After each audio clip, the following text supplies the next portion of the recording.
Bom dia, meninas. Eu Bom me chamo dia. Tainá Oliveira. Estou aqui hoje com a minha parceira de trabalho, a Adriana Milhomem. Eu queria dizer que é um prazer recebê-las aqui. Estamos muito felizes e que trouxemos vocês hoje aqui como uma forma de homenagear as mulheres que fazem parte da história do Unitepac.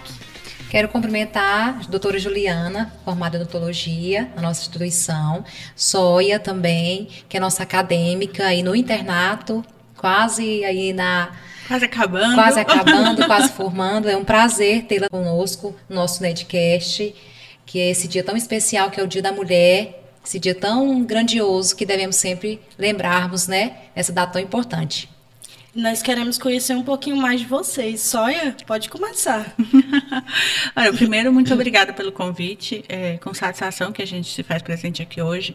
No Dia da Mulher, eu ouvi a vida inteira as pessoas dizendo assim, todos os dias deviam ser o Dia da Mulher. E por quê? Porque não tem o Dia do Homem. Então, por que tem que ter um dia separado, Dia da Mulher? Mas, no fundo, a gente precisa sim, a gente precisa desse dia. A gente precisa desse dia para lembrar a garra, a força, a essencialidade da presença da mulher na sociedade.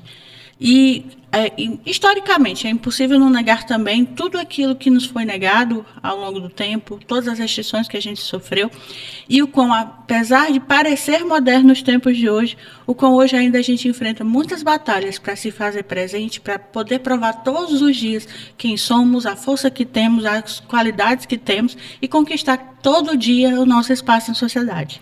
Então, esse dia é valoroso, sim, e a gente precisa... Nós merecemos, né? Merecemos. A gente precisa exaltar a presença da mulher em sociedade. E eu queria aqui deixar, em nome das mulheres, a nossa gratidão pelo Unitepac, por esse reconhecimento, né? Por estender para nós a oportunidade de falar um pouquinho sobre nós e talvez inspirar outras pessoas. A minha história? Fala um pouquinho sobre você. Deixe nós conhecermos essa mulher. Eita, eu me chamo Juliana Vieira Borges, eu tenho 31 anos, né? Sou formada em odontologia aqui no Unitepac, sou mãe de um lindo menino de 4 anos, né? Sou esposa, sou empresária hoje também, mas se eu for contar da minha história, eu tenho que contar um pouquinho antes, né? Então eu venho de uma família muito humilde, tenho 3 irmãos, e eu fui a única que consegui me formar, né, com muita luta. Eu me lembro da dificuldade que foi para eu entrar na faculdade, porque meu pai só recebia um salário mínimo e odontologia na época era quase impossível, né? Era igual medicina, assim, só fazia realmente quem tinha dinheiro para isso. Hoje não, graças a Deus, hoje as portas estão mais acessíveis, né? Então eu lembro do meu pai virando para mim e falando assim: minha filha, aquilo que tu quiser fazer, eu vou virar o mundo para fazer.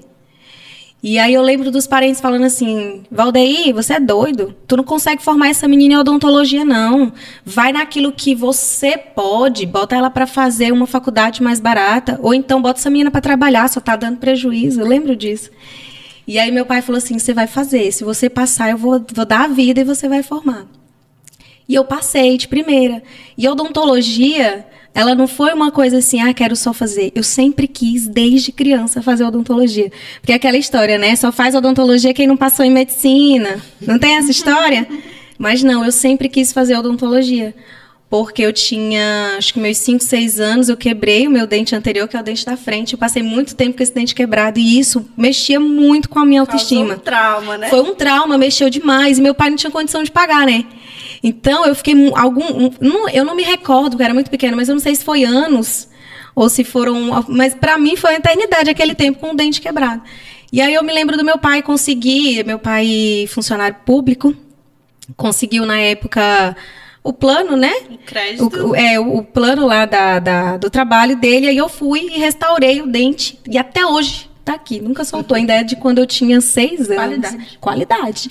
E eu me lembro até hoje, a doutora Ana, já aposentada, e eu fiquei tão encantada com aquela mulher que eu olhava assim para ela, eu via assim, um anjo, aquela mulher tirou ali, eu me sentia feia, eu não queria ir para a escola. E aí eu falei, quando eu crescer, eu quero ser isso daqui, eu quero ser igual ela. E eu me lembro de quando foi para eu me formar, eu convidei ela. Restaurar a autoestima. Quando foi para eu me formar, que eu convidei ela para minha formatura. Então, assim, é aquela questão de você sobre o Dia das Mulheres, né? Eu vi naquela mulher uma inspiração. Aquela mulher, para mim, ela foi uma inspiração de vida profissional. Ela devolveu a autoestima de uma criança. Quem acha que criança não tem autoestima? Tem, né? Então, consegui com muita luta formar, consegui crédito, meu pai não tinha condição. Foi uma labuta, se eu for contar aqui. Foi assim, pendenga atrás de pendenga. Não tinha condições de comprar almoço, ficava direto, né? Mas consegui me formar. E eu vejo o ITEPAC, assim, como um degrau muito grande na minha formação, tanto de vida quanto de crescimento, que eu entrei menina, entrei com 16 anos na faculdade. Bem jovem, né? Muito jovem. Eu lembro que os professores ficavam brincando, olha o mascote, né? Porque eu era mais novinha, pequenininha. Mais baixinha. Mais baixinha da turma. Então, eu entrei menina e saí daqui uma mulher. Eu consegui crescer muito. Então, resumidamente, é assim, essa é a minha história de vida, de formação. E a partir dali, né, depois que eu me formei, eu lembro do meu pai virar assim, agora é contigo, menina, não dou conta mais não. Agora você vai agora é contigo, agora isso, agora é contigo. E eu vejo o alívio no olhar do meu pai, porque meu pai sempre falava assim, eu quero ver uma filha formada, né? O sonho é ver um filho formado. E mostrar também às outras pessoas de que valeu a pena. Que valeu a pena. Que ele acreditou na filha. A felicidade dele é mostrar pro povo. Olha aí, ó. Minha filha, a felicidade dele é essa. É a felicidade de pai, né? A gente tem histórias um pouco parecidas. Quando eu nasci, hoje eu tenho 43 anos. Assim como você, eu também sou casada e tenho uma filha. Mas eu nasci no estado do Pernambuco, bem no interiorzinho, lá no sertão, quando vocês veem no Fantástico. Seca no Nordeste, que aparece um chão todo rachadinho, craquelado. Foi ali que eu nasci. Então, assim, a gente veio de uma realidade que água era ouro. Que eu me lembro de correr atrás do caminhão-pipa quando ele chegava na cidade, porque a gente tinha que fazer uma fila e você tinha que chegar primeiro, porque senão você não ia conseguir comprar água para beber. E a gente comprava lata d'água. A lata d'água, a última que eu comprei, me lembro que era 50 centavos, era cruzados ainda, a moeda. E lá no interior do Pernambuco, assim, a população é muito carismática, mas a falta d'água acaba comprometendo o desenvolvimento social. Então, enquanto minha mãe, por exemplo, era bioquímica da cidade, farmacêutica bioquímica, meu pai pedia a terra dos outros para plantar feijão. Então, com 6 anos, eu me lembro que papai ia na frente, abrindo as covinhas de feijão, e eu ia atrás, contando os grãos de feijão, jogando e tampando as covinhas. E a minha inspiração para fazer medicina hoje vai nascer ali, naquele momento histórico. Por quê? Porque minha mãe era bioquímica da cidade, a única, e semanalmente eu via a população vindo das fazendas, né, do interior, e fazia fila para coleta de exames. E aí tinha ela e tinha um médico. E os dois eram praticamente os responsáveis por manter a saúde daquela cidade. Uhum. Só que as dificuldades financeiras acabaram fazendo com que meus pais tivessem que mudar. Eles se mudam para o estado do Tocantins 1 ano depois da criação do estado. A gente vem para cá em 1989. Eu costumo brincar que a minha mãe veio com 3 filhos, uma brincadeira real. Ela veio com 3 filhos e 9 pacotes. Porque a gente não tinha como fazer a mudança, então amarrou tudo em caixinha de papelão amarrado no barbante. E eu contava mais cedo para as meninas. Uma dessas caixas era a nossa televisão, que era o bem mais precioso da mudança. Era uma TV preto e branco. E quando chegou a Imperatriz, quando meu pai contou os pacotes, eu tinha 8. E nós, meu Deus, qual pacote sumiu? O pacote sumiu foi o da televisão. O papai foi atrás de um táxi, pagou na época, falou que seria em torno de uns R$50 hoje, para conseguir parar o ônibus no meio da BR. Muita coisa, né? Era muita coisa pra época. Na época, pegamos, né? A televisão. E aí a gente foi morar em Ananás. Meu pai responsável pela construção do hospital e minha mãe como bioquímica na cidade. Quando chegamos lá, a televisão não pegava a imagem. E para pegar o som, a gente colocava 2 bombrilzinhos assim na antena, sabe? E eu ouvi o jornal e ouvia as novelas a partir daí. Mas assim, a minha inspiração sempre foi a minha mãe. A história de vida da minha mãe e da minha avó. Eram mulheres que vieram de condições socioeconômicas desfavoráveis, mas eram mulheres que sempre batalharam. E a gente aprendeu desde cedo que a gente só mudava o nosso destino com a educação. A gente só mudava a nossa perspectiva de vida estudando. Então, minha mãe é uma mulher extremamente culta, mas é uma mulher que aprendeu a ler e escrever com 10 anos de idade. A minha avó vendia tecido na feira, mas sempre estimulou que os filhos estudassem. Então, aos 16 anos, eu também entrei na faculdade de Direito. Tinha que fazer uma universidade que fosse pública, porque meus pais também não tinham condições de pagar. Apesar do meu sonho sempre ter sido fazer medicina, como a gente não tinha condições financeiras também de pagar naquela época, um curso que me daria chance de conseguir trabalhar, de tentar fazer a diferença social onde eu vivia, era o curso de Direito. E durante mais de 20 anos, eu exerci a advocacia nessa cidade. Aqui também, a gente buscou se qualificar. Hoje eu sou mestre em Direito e Políticas Públicas, fiz 3 especializações, mas já na fase bem adulta, com minha filha já criada, aquela sensação de que falta algo, aquela sensação de que eu ainda tenho algo para conquistar, ainda, né? E você dormir todos os dias na cama e ficar, poxa, mas é só isso? Não que direito não seja um mundo incrível. Tá faltando alguma coisa. Mas estava faltando alguma coisa. Tá faltando preencher um espaço ali que está vazio, né? De realização. E foi nesse sentido que eu me predispus a fazer o Enem. Gente, com 39 anos, a minha geração nem sabia direito o que era Enem. Porque ele já não fazia mais parte do nosso ciclo, né?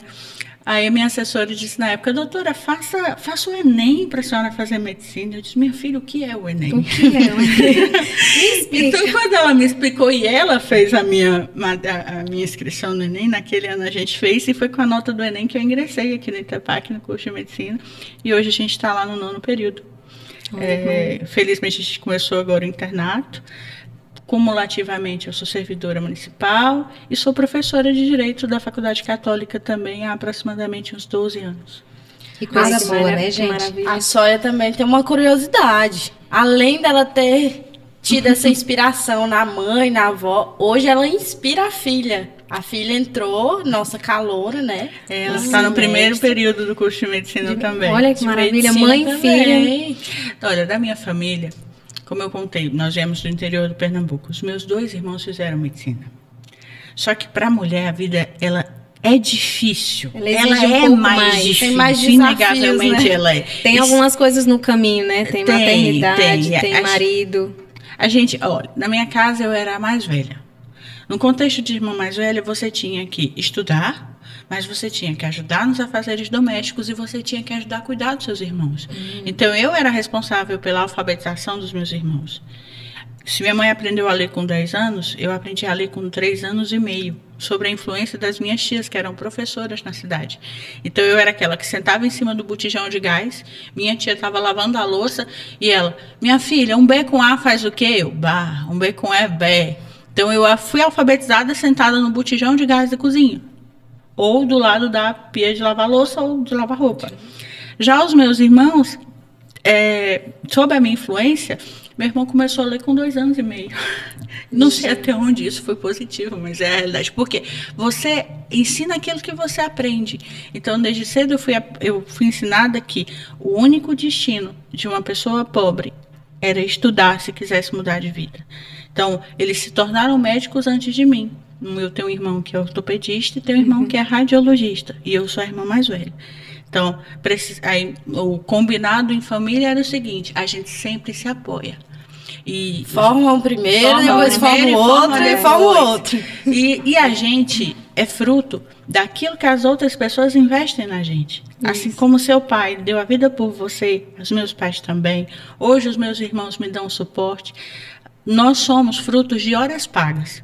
Que as pessoas pagaram para a gente estudar ou que a gente se esforçou, trabalhou e conseguiu conciliar trabalho com os estudos. Isso. É verdade, eu tenho certeza que a história de vocês reflete em muitas das mulheres que nós temos aqui na nossa instituição. E são mulheres inspiradoras, né? Que a gente vê, que são inspiração para muitas. E também eu acho que cada um de nós tem uma inspiração guardada no nosso coração e na nossa cabeça, né? Porque como mães, alguma tia, alguém lá de fora que você viu quando era criança e você se inspirou. Então, assim, eu acho que cada uma de nós temos essa inspiração e vocês, né, são mulheres aí guerreiras, mulheres que não desistiram dos seus ideais, por mais que as dificuldades viessem, né? As lágrimas, dificuldades, aqueles dias de quase desistir, vocês não.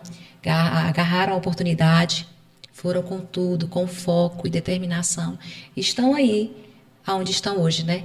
E nós com temos certeza, aqui uma jornada de muito sucesso.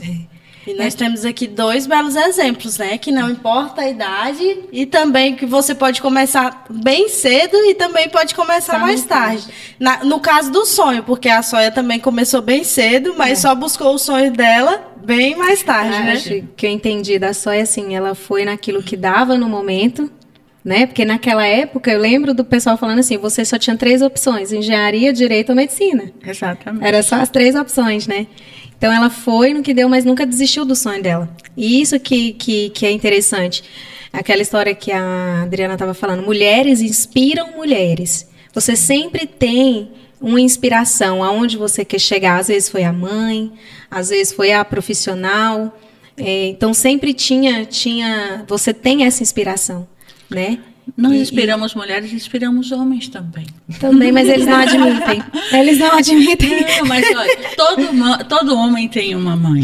E pode perceber que, no fundo, eles têm um amor muito grande e o sentimento de gratidão. A verdade é que a formação histórica do nosso país fez com que o nosso crescimento fosse um pouco mais difícil. Mas a gente dá na medida daquilo que é cobrado e na medida daquilo que é possível. Uma mulher, ela tem mais dificuldades fisiológicas, ela tem menor resistência física, mas ela também tem muita garra, ela tem muita determinação. Ela tem muita capacidade. Tem. Intelectualmente, nós não temos limitação nenhuma.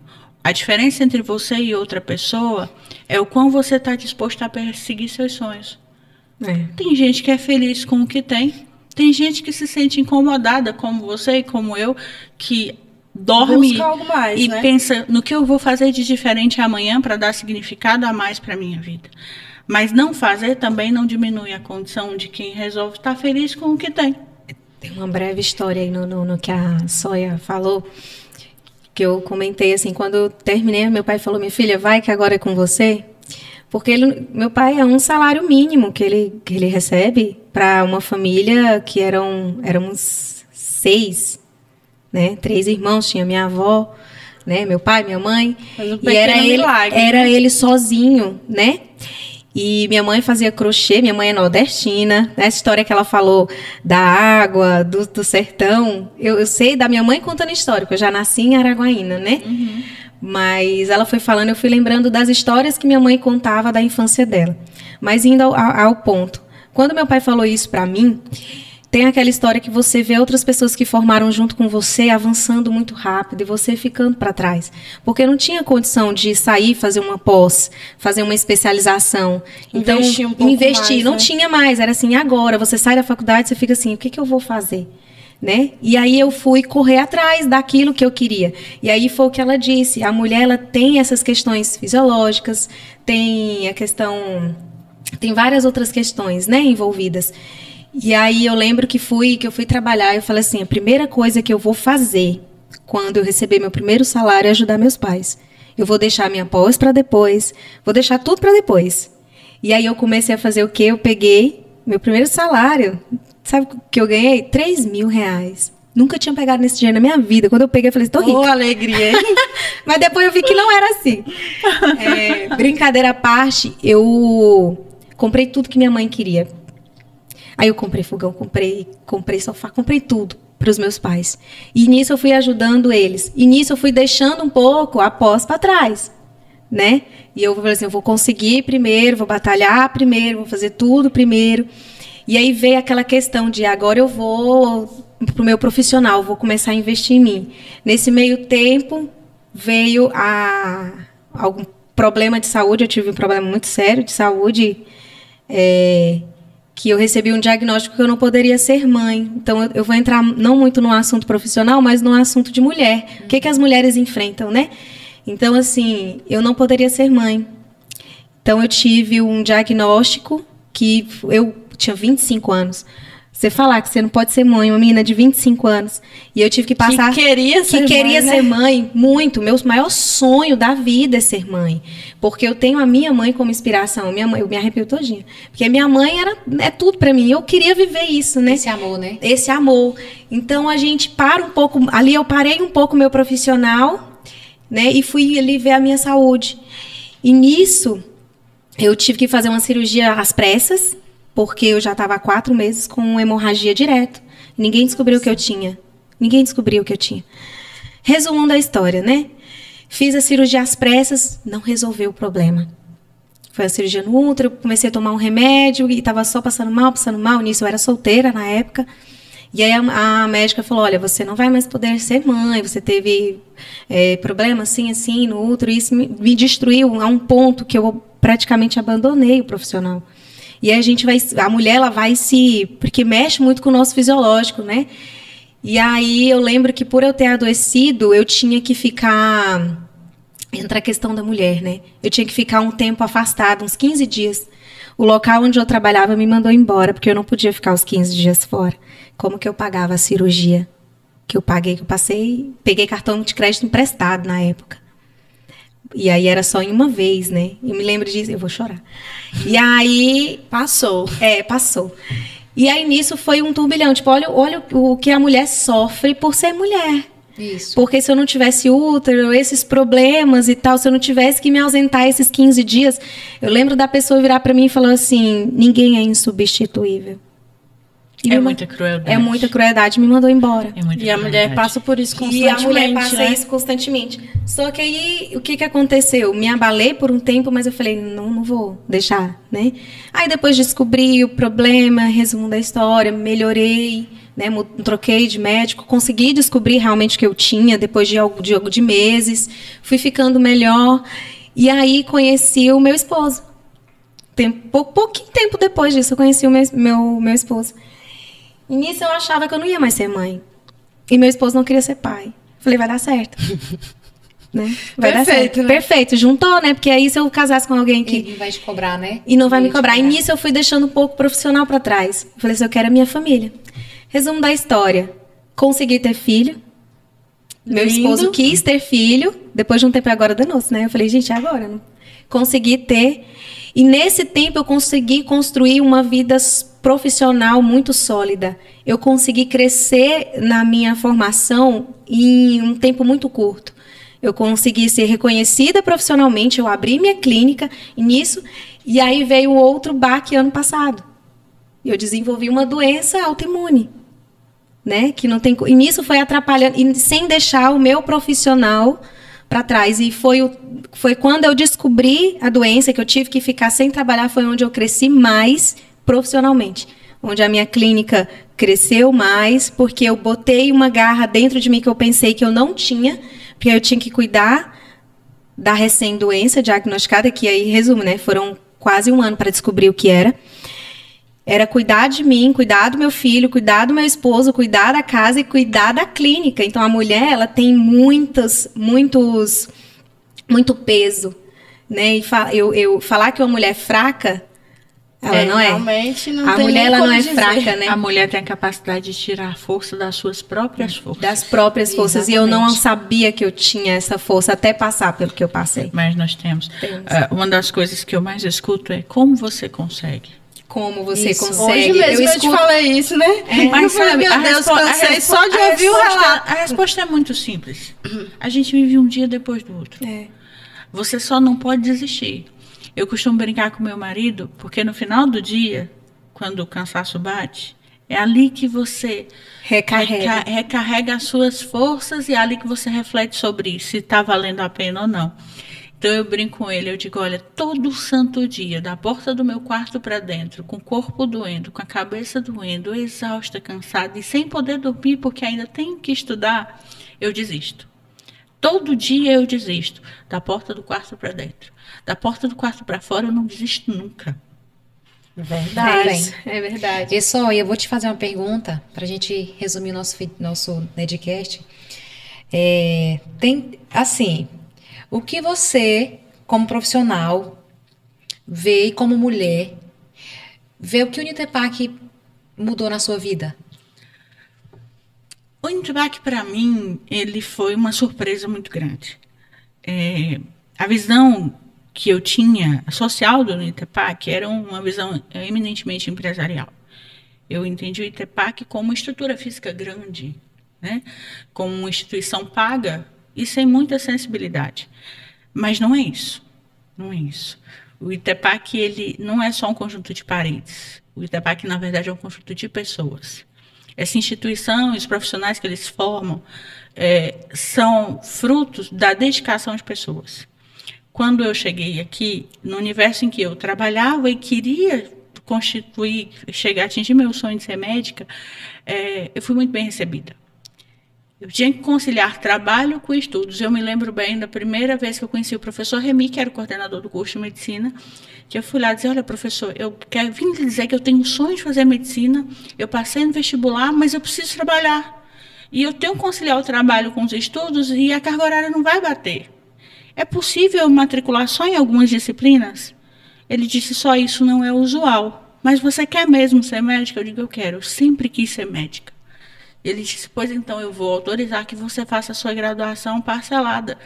Eu me matriculei fazendo apenas algumas disciplinas do primeiro semestre, até que eu pudesse fazer adaptação de horário. Então, a primeira prova da empatia do Unitepac foi na pessoa do coordenador do curso de medicina. Se não fosse ele, eu não teria feito a minha matrícula. E depois disso, com o passar dos semestres, cada semestre eu conheço um professor novo, uma moça do laboratório, uma moça do NED, uma moça da biblioteca, um rapaz da cantina.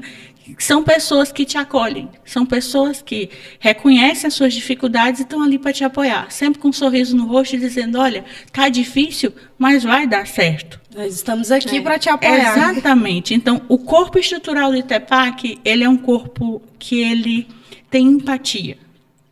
As pessoas, o que me marca no Unitepac é a empatia dos profissionais que compõem essa instituição, que recebem os alunos, que reconhecem as suas dificuldades, que apoiam a gente nos nossos momentos de dor. Porque estudar é dificílimo. Estudar e trabalhar, e não sou só eu. Minha turma, por exemplo, tem um número muito grande de pessoas que trabalham e estudam, que têm outras profissões. Eu tenho colegas que são engenheiros, eu tenho colegas que são técnicos em radiologia, assistentes sociais, enfermeiros, odontólogos, médicos veterinários, pessoas que estão ali se dedicando às suas famílias, aos seus trabalhos para sobreviver e aos seus estudos para chegar aos sonhos que sempre perseguiram. Então, nessa trajetória, a gente conta essencialmente com essa empatia, com esse bem-querer, esse bem-cuidado. E nós fazemos com prazer, a instituição, né, faz por alegria. nós. Então, sim, quando você me pergunta o que o Unitepac colaborou com esse projeto, ele colabora todos os dias. Que bom. Das pessoas que estão aqui conosco nessa caminhada. Ficamos gratos e felizes. Doutora Juliana, agora nós queremos saber, você como egressa, o que o Unitepac mudou na sua vida? Tudo. Como eu já resumi, eu entrei menina e saí mulher, né? Foi onde eu aprendi onde eu comecei a crescer, foram degraus, né? Desde das matérias, desde os professores. Eu lembro de professores, eu chorando no corredor, ele colocar a mão assim no ombro. O que foi, minha filha? A empatia, né? O que está acontecendo? E eu falar problemas pessoais de família e me aconselharem, falaram, vai dar certo. Tinha vezes que eu não tinha como ir para casa, era noite, 10 horas da noite, meu pai estava no hospital, que ele trabalha no hospital, né? E aí não podia vir buscar, não passava mais ônibus, o professor me dá carona. Bora, eu te levo. Faço sempre com uma brincadeira. Bora, minha filha, senta aí, não chora não, vamos. Erguer a cabeça. Porque eu entrei muito menina. E eu entrei com a cabeça de ensino médio, né? Então, o Unitepac, ele contribuiu muito para a mulher que eu sou hoje. Eu aprendi bastante. Até hoje eu aprendo, porque eu saí do Unitepac há 8 anos, mas nunca perdi o contato com os meus ex-professores. né? Então, sempre quando tem alguma dúvida, até hoje eu falei, isso aqui, me ajuda. E eles sempre estão prontos para ajudar, sempre estão dispostos. Hoje são meus colegas de profissão, então a gente encontra, troca experiências. Então, o ITEPAC ele foi extremamente importante para a construção da mulher que eu sou hoje. Sair de menina e aprender a conviver, né? A conviver com pessoas, vamos falar assim, saiu de menina para adulta, né? Foi o processo de me formar adulta, de aprender com os erros, porque faculdade é o seguinte, é maravilhoso, mas ao mesmo tempo é desafiador. Eu chorava, eu falei, eu não vou conseguir. Na prática, né? Na prática, eu não vou conseguir. E o professor, olha, é aquele momento de que o professor é firme, é duro, para que você cresça profissionalmente, mas ao mesmo tempo ele vai lá e depois e passa a mão na sua cabeça e fala, vai dar certo. E fala assim, às vezes a gente cria até uma raiva do professor ali na hora. Fala assim, gente, esse professor não é possível. Só que ele vai lá e fala, eu lembro muito da professora Consuelo, que foi a matéria mais difícil que eu tive, né, na época. E eu ficava, gente, essa mulher é tão pequena desse jeito, não sei o quê. E eu lembro dela falando, isso daqui você vai lembrar de mim pro resto da vida. Toda vez que você for fazer isso, você vai lembrar de mim. E é nítido e certo. Todas as vezes em que eu vou atender isso, eu lembro dela. Então, foi uma construção que eu tive, profissional e pessoal. Então, o ITEPAC contribuiu, assim, com tudo, né? Eu acho que tá na hora da gente ressaltar também, pegando o gancho da professora Consuelo, que eu tive a graça de conhecer também, pessoa fantástica. Enaltecer nossas professoras. Nossos professores. Né? Claro. Não quero aqui deixar de lado a essencialidade da minha formação da figura, por exemplo, do professor Rodolfo, que depois do professor Remy foi para mim a pessoa mais empática dessa instituição. Foi meu primeiro professor médico na sala de aula. Eu lembro que ele se portou de maneira tão acessível, que antes ele não se qualificou no primeiro momento, não disse quais suas características profissionais no primeiro momento da conversa, na primeira dia de aula, mas ele era tão acessível que eu nunca imaginei que ele fosse médico. Eu tinha a visão de que os professores eram metidos, eram inabordáveis. A gente cria um estereótipo, um estereótipo. Já o professor... Aí, quando terminou a aula, eu digo, nossa, que pessoa incrível, que pessoa elevada, um ser humano sensível. Eu pensei comigo, será que ele é enfermeiro? Porque a visão que nós temos dos profissionais da saúde é que quem está mais próximo do paciente é o enfermeiro, né? Ali, o médico é mais inacessível, né? O médico, ele faz o seu perfil, faz o seu trabalho, mas ele não é tão próximo. Pelo menos era a visão que eu tinha alguns anos atrás. Hoje já não é mais assim. E aí me disseram, não, ele é médico. Então, o professor Rodolfo, para mim, ele é um exemplo. É um exemplo de homem, é um exemplo de professor, é um exemplo de profissional médico. Né? Mas, atrelado a isso, a ele, a gente não pode deixar de falar da professora Ângela, que é uma figura icônica, que acolhe os meninos, né? Nos primeiros períodos da faculdade, que segura na mão e diz, vamos que eu tô com vocês. E quando a gente chora achando que não vai conseguir, quando a gente desespera achando que não vai conseguir, ela tá lá e diz, vamos. E além dela, a professora Wilma, a professora Elizabeth, que foi minha professora, meu Deus, tentar elencar todas elas corre o risco de não falar sobre todas. Mas para não correr esse risco, acho melhor parar por aqui. Mas no fundo, que eu acho essencial é parabenizar nesse momento também todas as professoras, todas as mulheres que são servidoras, colaboradoras do administrativo dessa instituição. A força, a garra, a dedicação, a presteza é uma característica típica das mulheres e que elas trazem para essa instituição de uma forma de somar. E somam de maneira tão positiva que ajudam na construção dos profissionais que saem daqui. Verdade. Para terminar aqui no nosso Nedcast, que a gente está conversando aqui, que está tão legal que não dá nem vontade de acabar. Eu queria dizer a todas as nossas mulheres aqui presentes no INTEPAC, alunas, colaboradoras, a minha amiga Adriana, que eu admiro bastante. Eu quero dizer que vocês são mulheres fortes, incríveis, guerreiras, são inspiradoras que hoje, né, outra geração está observando, os filho homem, filho mulher, mas sempre tem ali uma base, né? Que nós somos nós mulheres para todos. Então eu quero agradecer de coração a presença de vocês duas. Foi muito especial, muito bacana.